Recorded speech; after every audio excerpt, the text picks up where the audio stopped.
Welcome to this edition of Action Video Game Talk. I'm your host, Scott Action Jackson. Thank you for joining us. We do have a crap ton of news articles to go over, and including some that were actually breaking while the articles were being figured out for this show. So let's hop right into it. In January, it was reported that Nintendo was planning on moving into the mobile space, but not with its back catalog. At the year-end investors meeting, the company has shared additional details about what that will look like. According to analyst David Gibson, who is attending the briefing, the company will release a mobile app that pairs with Mario Kart 8. The Mario Kart TV app will be able to access saved highlight videos and rankings. Release is planned before the end of the current financial year, March 31st, 2015. Now, doesn't Nintendo make most of their money based off their games and systems? I never understood why they wanted to get into the mobile space. But this does look like it'd be a fun little app to access your saved highlight videos and see the rankings that you have. I mean, it'd be nice if they actually had a date for it, but I think they'll probably have a release date for the version for Japan before they have one for here in the US. Nintendo is bringing remakes of the Game Boy Advance Pokemon titles Ruby and Sapphire to 3DS this year. Much like Pokemon X and Y, Omega Ruby and Alpha Sapphire will release worldwide November of this year. Nintendo hasn't offered too many details about the game, other than this from a press release announcing the game. Pokemon Omega Ruby and Pokemon Alpha Sapphire is a fresh take on Pokemon Ruby and Pokemon Sapphire, which launched in 2003 and were fan-favorite hits on the Game Boy Advance system. The new titles promise to take players through a dramatic story within a spectacular new world. Okay, so yes, I am partially still a Pokemon fan. I did play the old Ruby and Sapphire and Emerald game back when it was on the Game Boy Advance, and as far as I know, this is the third generation of Pokemon. With them announcing that they're re-releasing it, I'm wondering if it's going to be an actual, XY graphic version of the Ruby and Sapphire, or if they're just going to try to just do a standard remake like they did with a Heart Gold and Soul Silver, and just add on a couple more islands and stuff. Yeah, on here they actually did say worldwide release in November of this year, but no actual date. So I'm wondering, since most of the time Nintendo usually releases stuff on like Sunday or something like that, they could release it, I don't know, maybe in the mid-section of November, maybe November 9th or 16th? Yeah, I'm guessing a lot of Pokemon fans will be on board with this game. I know when they first announced it, a lot of people were expecting the next sequel to X and Y, or maybe at least another sequel Pokemon game for the actual Wii U. But this will be interesting to see how it goes, especially with the fans and how many copies they will sell. Every Thursday through the rest of May, Nintendo's 3DS eShop will list another Mega Man game. 4 of the Mega Man's Game Boy Adventures and 2 of his Game Boy Color titles. Nintendo says that it's celebrating Mega Man's inclusion into Super Smash Bros. With the release of these 6 classic Game Boy games. This seems like a late celebration since Mega Man was announced ages ago. But whatever the reason, here's the list of the Mega Man games which you can download this month on your 3DS. May 1st, Mega Man Extreme. May 8th, Mega Man 2 and Mega Man 3. May 15th, Mega Man 4. May 22nd, Mega Man 5. May 29th, Mega Man Extreme 2. Any clue why Nintendo waited this long to do this little eShop download of the Mega Man Game Boy and Game Boy Color collection? It's nice that they're doing this for Mega Man being in Super Smash Bros. It's just sad that they waited so long. And I'm sure if fans actually know about this, they'll be all over it. Especially with the original Mega Mans. Mega Man 2, 3, 4, and 5. Although they should have put the first one in there too. This week's Instant Game Collection kicks off the month of May for PlayStation Plus members. This lead-off week features one of PlayStation 4 and one for PlayStation 3, but both are focused on your extremities. On PlayStation 3, you'll be able to get Pro Evolution Soccer 2014. Konami's entry into the footy race was built on the Fox engine for the first time. On PlayStation 4, you'll be able to get Zoink's Stick It to the Man. Poor Ray has an arm growing out of his head. Players will need to use this new gift to change the world around Ray with stickers. Okay, so anybody who knows me knows that I do not play these soccer games. Yes, it's called soccer because I'm in the US and I call it soccer. Over in the UK and other countries, they call it football for some reason. I don't know why. But normally I don't play the soccer games, but if it's going to be free for this, I guess, this present year's Pro Evolution Soccer, I guess I'll give it a shot.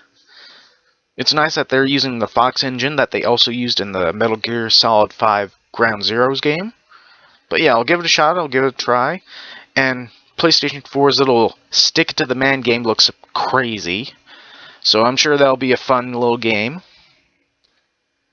Way back in 2013, we started learning more about how PlayStation Plus members would benefit on PlayStation 4. One of the first two titles was supposed to be a slimmed-down version of Drive Club, but a delay prevented that from happening. Sony will be making good on that promise, though. The PlayStation Plus version of Drive Club will come with one location, 11 tracks, and 10 cars. You'll have access to all the modes, too. If you pick up the disc-based or full digital version, you'll get 5 locations, 55 tracks, 50 cars, and 50 world events. You can also upgrade to the full version from the PlayStation Plus edition for $49.99, but there's a catch. If you ever drop your PlayStation Plus membership, you won't be able to access the game at all. For an extra $10, you'll have unlimited access, even if your membership lapses. Drive Club is out October 7th, 2014.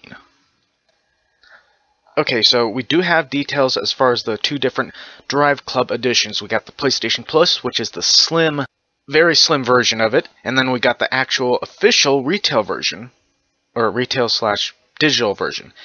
The one thing that's really bad about this is if your PlayStation Plus membership expires, you won't be able to play the PlayStation Plus edition at all. Now that is horrible. This is something that PlayStation and Sony shouldn't be doing at all. And people are going to renew their PlayStation Plus memberships. And normally when they do that, all their other PlayStation Plus games kick back in. Sony shouldn't be doing this to people who actually bought this game. At PAX East, Gearbox president Randy Pitchford told the story of how Borderlands 2 came to Vita. Demand from the fans made the portable version a reality, though it won't exactly be the same as on the other platforms. The absence of 2 buttons on the Vita means the front and rear touchpad will be used for some common functions. The back will be used to activate sprint on foot and vehicle handbrakes. Lower corner sections of the front screen will be used to trigger active abilities and toss grenades. Shoulder buttons are still used for aiming and shooting, so it should feel familiar if you're carrying over your save from PS3. The game will run at about 30 frames per second on Vita, but Iron Galaxy Studios had to make a cut to online play. You'll only be able to take a single friend with you on another Vita. 2-player co-op is the limit in this version. Borderlands 2 for Vita will arrive on May 6 with a slim Vita system bundle. It will come with both add-on characters, 2 of the 4 major DLC packs, the Collector's Edition pack, and the Vault Hunter upgrade pack. No word yet on the other 2 pieces of major DLC, Sir Hamlock's Big Game Hunt and Tiny Tina's Assault on Dragon Keep, or the Headhunter packs. Now, this is a bit upsetting, but then again, you are dealing with a portable system here, so Borderlands 2 is going to have some limits on it. To me, it's kind of sad that there isn't going to be like an online mode for it. You at least are able to actually play with a friend, so at least there is a multiplayer feature in it. And as far as this DLC, there's still a lot of DLC that's not part of this actual Vita version. And yes, the Headhunter packs, we don't know about right now. Hopefully they will announce something later on and have it, available for the Vita on the PlayStation Store. If you manage to get one of the new Vita models bundled with Borderlands 2, you may have noticed something missing in the game. And no, we aren't talking about the 4-player co-op. The handheld version promises cross-save to PlayStation 3, but that feature is nowhere to be found yet. The issue was raised in the official Gearbox forums by a number of users. A company representative confirms that a patch will be coming for the game soon. Given the game hasn't seen wide release yet, that might not be until May 13th when the title is available as a standalone download or retail purchase. Now, when a game comes out for a system, you kind of expect to have a few bugs and issues, and this is going to be the same case. I mean, there's going to be a lot of people wanting to bring the characters from the PlayStation 3 over to the Vita version of Borderlands 2, and the same way, put the Vita one back over to PS3. Now, it is nice that they said that they are going to be working on it and probably have an update or a patch to fix it. So it will be, fixed and patched by the time the official release of the game for the Vita comes out.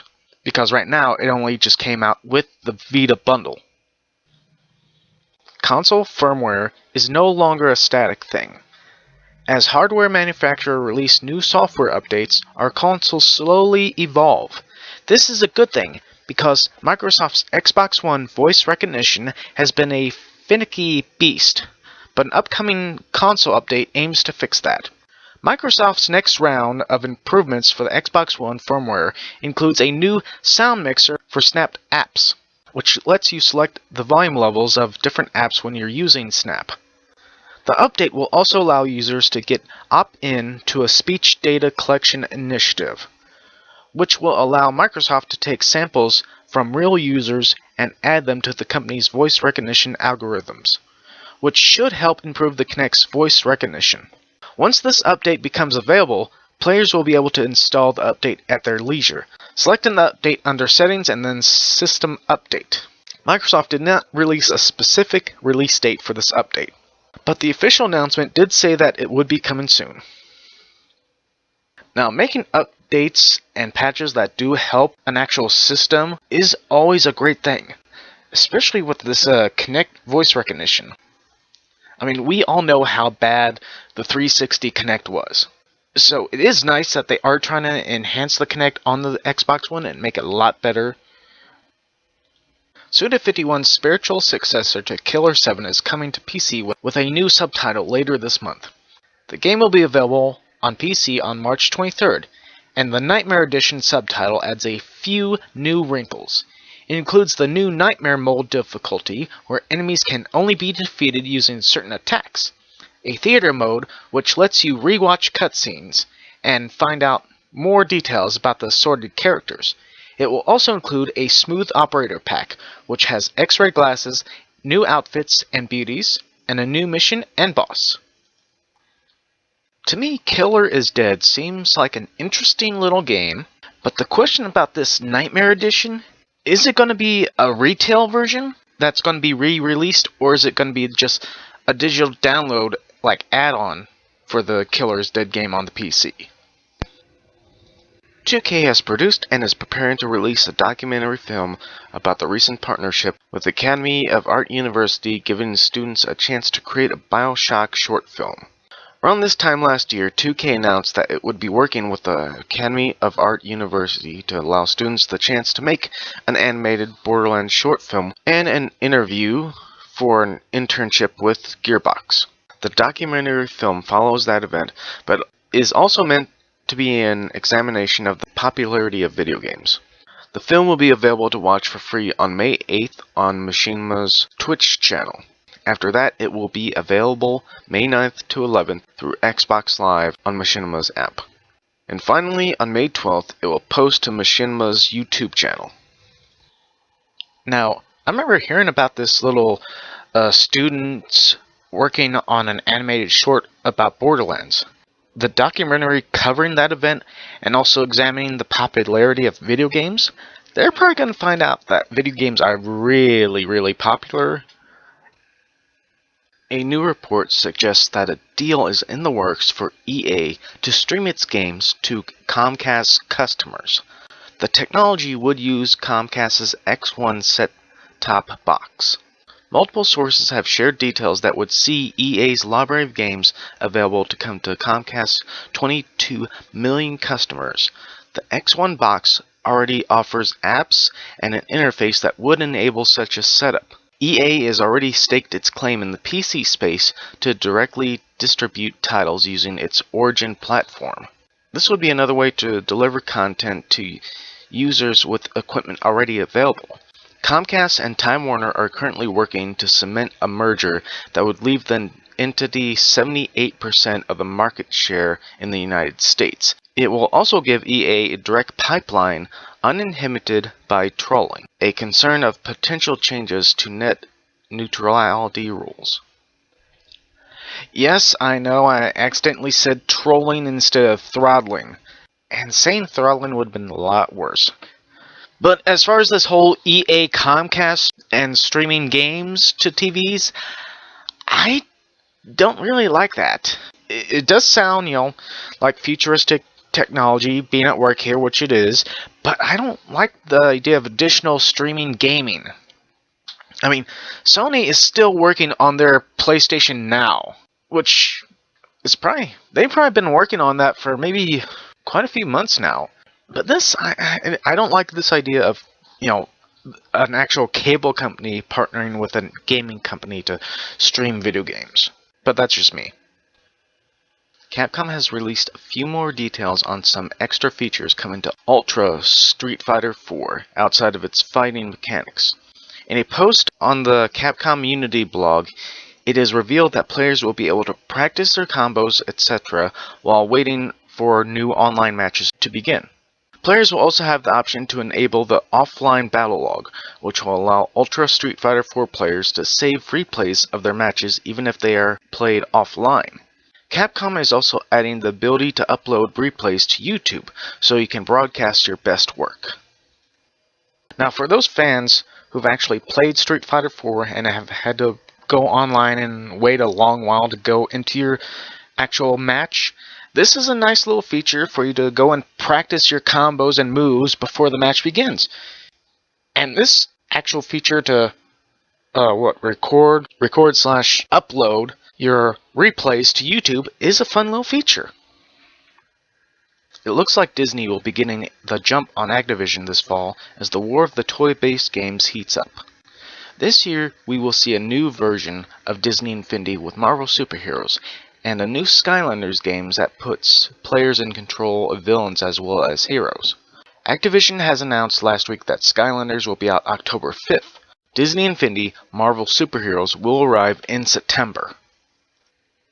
Now, this is great news that they have officially given us a release month of September, but once again, there's no actual day or date attached to the month. Now, I know me, I will probably pick up this Disney Infinity Marvel Superheroes edition, and if what I remember is right, all the actual characters before will still carry over and work with this edition. Newly crowned NBA MVP Kevin Durant has been named the cover athlete for the next iteration of the NBA 2K Sim basketball series.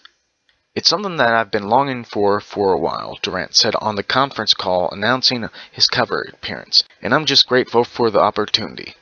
When asked what he enjoys most about the series, Durant said, "I enjoy playing the My Player mode. Taking your guy through his season, getting drafted, I feel that's how it is as a real NBA player. It's about the journey." Oh my god. I don't have to look at LeBron's ugly mug on the cover of NBA that much longer now. I have played NBA 2K14. The only thing I hate about it is LeBron James is the cover person. And the main mode in NBA 2K14 was about LeBron James. That is not how it should be done. To me, what probably sold the most of the NBA 2K games was when they had Michael Jordan on it. Not some asshole who thinks he's better than everybody who's played in the NBA, past and present. Sorry about my little rant, but it just annoys it just annoys me. But yeah, it is great that they're having an actual new guy on here. This little image that was actually shown for the article, they should do that for the cover. reports have surfaced of a since-deleted update to the official Elder Scrolls Online FAQ, pointing to a delay for the console versions. Xbox One and PlayStation 4 players were previously scheduled to receive the game in June.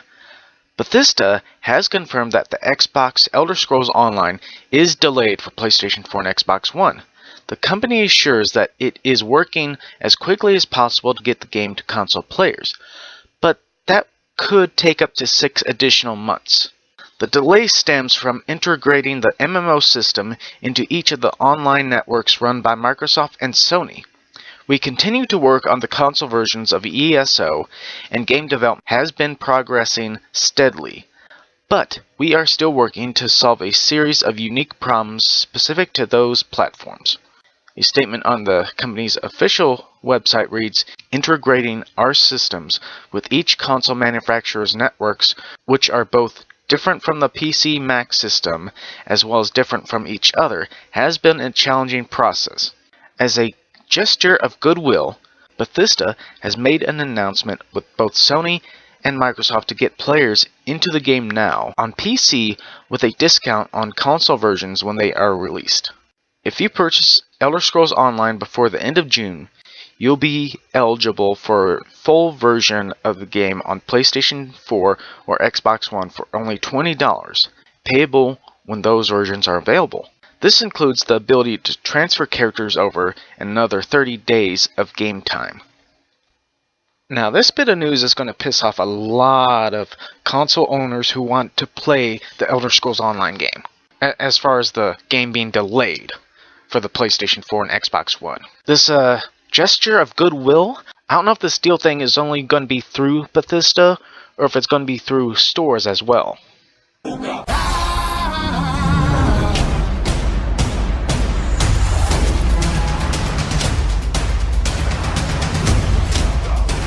It's time for this week's major new releases. First, we have Sports Friends for the PlayStation 3 and PlayStation 4, Bound by Flame for PlayStation 3, PlayStation 4, and Xbox 360, MLB 14 The Show for PlayStation 4, Stick It to the Man for PlayStation 4, the Borderlands 2 PlayStation Vita Lite Bundle, God of War Collection for the Vita, Peggle 2 for Xbox 360, and The Amazing Spider-Man 2 for Xbox One. So, that'll do it for this edition of Action Video Game Talk. Once again, I will be posting a link down below for the Facebook page if you want to go over there and hit like, and you can follow us over there to see what we're up to. Later on, I will once again be posting the separate videos about the articles. Until next time... Oh, wait.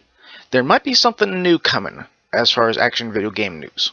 So, a bit of a warning there. If you want to know, just keep watching us here on the YouTube or over there on Facebook. So if you want to follow us on YouTube, go down there and hit subscribe, and then you can keep following up with what we're posting and stuff. So until next time, bye!